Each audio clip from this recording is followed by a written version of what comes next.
Humans of the cardboard, welcome back to Just Nuts, guys. Today, we need to talk more about this beautiful, beautiful set from the OCG that, honestly, is just so cool to me. I think this set was just beautifully done. Props to Konami for even doing this, because this is one of those products that I dream about. I love these kinds of products. So today we're talking about Terminal World. I know I've been doing a lot of news videos about Terminal World as of recently. I did a lot of speculative videos on what could end up in there. Then we got the artwork for everything and we knew what was in there. We have all the cards revealed as far as what the new support is. And we know that it's these four archetypes here: the Ice Barriers, the Infernoids, the Ritual Beasts, and the Genex.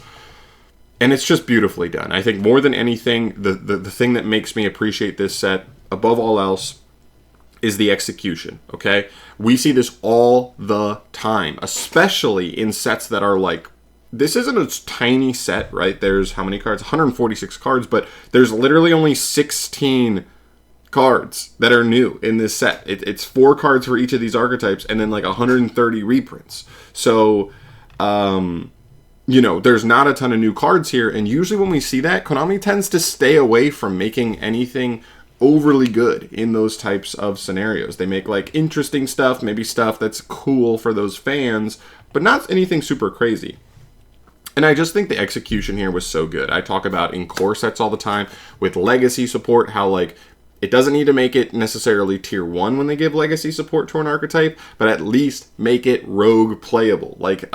You know what I mean? At least on that base level. And they literally did that with all 4 of these. You could argue the support is actually insane.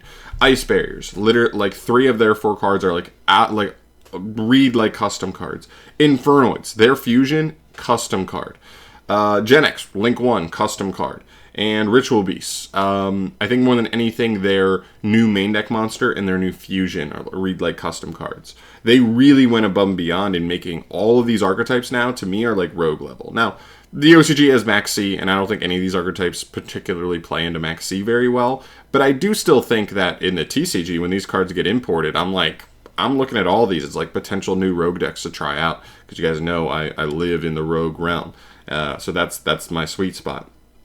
But I just think it's really cool. I know this is just called Terminal World, but is there a world where maybe next year, same time, we get Terminal World 2 and they take 4 more archetypes, do the same thing? I really hope this product does well enough that it makes them consider doing that for next year, because there's so many dual terminal archetypes. I think there's almost 30 different archetypes, and this is only 4 of them. There's so many that really deserve to get support to catch up to the rest of now these 4 that now almost sit at the top by themselves in how they can perform. So yeah, you got Ice Barriers, they're crazy. The Genex we talked about, the Link 1 is crazy. Infernoids get their stuff. Infernoids are the odd one out, because I think Infernoids have the highest ceiling as far as where they can reach in competitive play when this new support comes out. But they're interesting because Infernoids always have had good cards. You always keep an eye on them. And then we got the Snake Eye cards and some of the fire support from this year that kind of just made them inherently better anyway. So they were already fringe getting better, and we're going to potentially be a cool rogue deck. But then add these 4 cards in and it goes to even another level. So it's really, really nice. And then, of course, Ritual Beast, the most recent one, these came out less than a week ago. Really excited for them too. They're going to take forever for their turns, but man, they do some good stuff now. They're a legitimate deck to keep an eye on.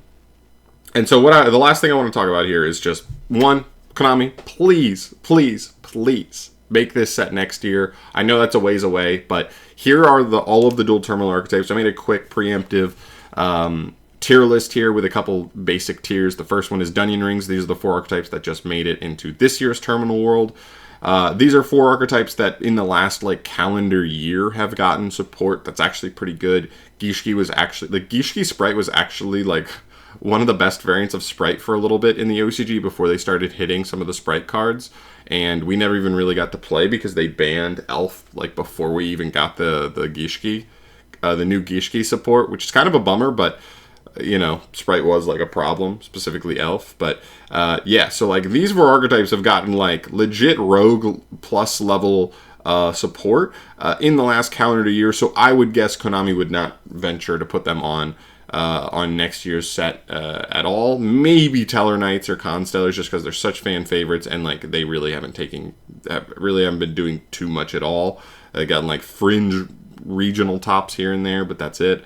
But we'll see.